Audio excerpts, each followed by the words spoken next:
नवरात्रि का पावन पर्व शक्ति की आराधना का समय है। माता दुर्गा ने अलग अलग रूपों में प्रकट होकर असुरों का संहार किया और भक्तों की रक्षा की। नवरात्रि के 9 दिनों में हम इन 9 स्वरूपों की पूजा करते हैं। आइए जाने माता के हर रूप के पीछे छिपी दिव्य कथा। पहले दिन पूजी जाती है माता शैलपुत्री। वे राजा हिमालय की पुत्री और भगवान शिव की अर्धांगिनी हैं। कथा ये है कि पिछले जन्म में वे सती थीं। जब सती ने पिता दक्ष के यज्ञ में अपने पति शिव का अपमान सहा तो उन्होंने अपने प्राण त्याग दिए। अगले जन्म में वे हिमालय के घर पुत्री रूप में प्रकट हुई और शैलपुत्री कहलाई। उनके हाथ में त्रिशूल और कमल है और वे नंदी बैल पर सवार रहती हैं। इनकी पूजा से हमें धैर्य और शक्ति मिलती है। दूसरे दिन आती है माता ब्रह्मचारिणी। ये वही रूप है जब माता ने भगवान शिव को पति रूप में पाने के लिए कठिन तपस्या की थी। उन्होंने हजारों साल तक कठोर व्रत और ध्यान किया, यहाँ तक कि वर्षों तक केवल बेलपत्र और घास पर जीवित रहीं। उनके हाथ में जपमाला और कमंडल है। इस रूप से हमें तप साधना और आत्म संयम की प्रेरणा मिलती है। तीसरे दिन पूजी जाती है माता चंद्रघंटा।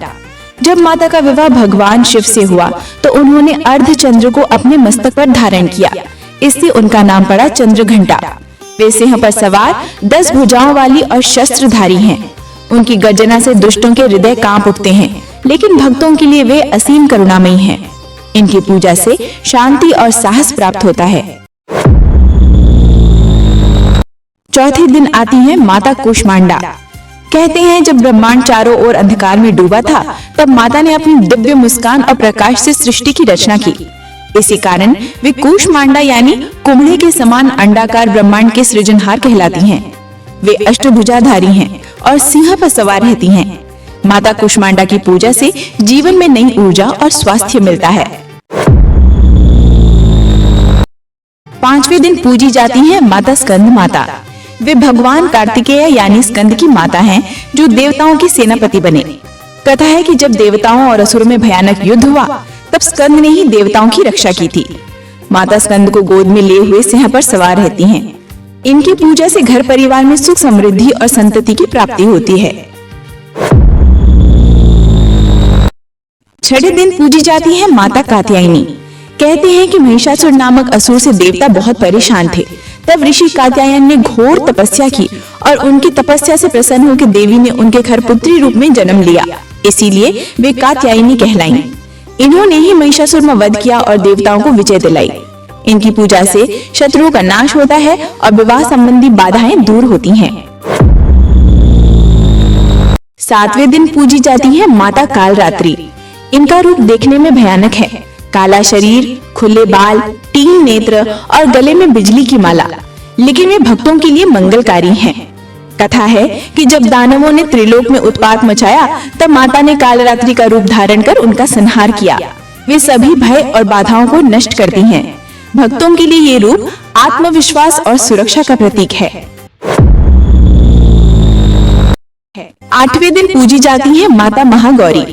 कथा है कि कठोर तपस्या के कारण उनका शरीर काला पड़ गया था। तब भगवान शिव ने गंगा जल से स्नान कराया और उनका रूप अत्यंत गौरा और सुंदर हो गया। इसीलिए वे महागौरी कहलाती हैं। वे बैल पर सवार हैं और हाथों में त्रिशूल और डमरू धारण करती हैं। इनकी पूजा से जीवन में पवित्रता और शांति आती है। नवरात्रि के 9वें दिन पूजी जाती है माता सिद्धिदात्री। कथा है कि जब भगवान शिव ने सिद्धियां प्राप्त करने के लिए तपस्या की तब इन्हीं माता ने उन्हें अष्ट सिद्धियां प्रदान की। इसीलिए वे सिद्धिदात्री कहलाती हैं। ये कमल पर विराजमान है और भक्तों को सभी सिद्धियां तथा मोक्ष प्रदान करती हैं। इनकी पूजा से आत्मज्ञान और आध्यात्मिक शक्ति प्राप्त होती है। तो दोस्तों, ये थी माता दुर्गा के 9 स्वरूप और उनकी कथाएं। हर रूप हमें एक नई शिक्षा देता है। शक्ति, साहस, तपस्या, करुणा और सत्य के मार्ग पर चलने की प्रेरणा। नवरात्रि सिर्फ उपवास या व्रत का पर्व नहीं है, बल्कि ये एक अवसर है अपने जीवन को सकारात्मकता और भक्ति से भरने का। माता रानी आप सब पर कृपा करे। जय माता दी।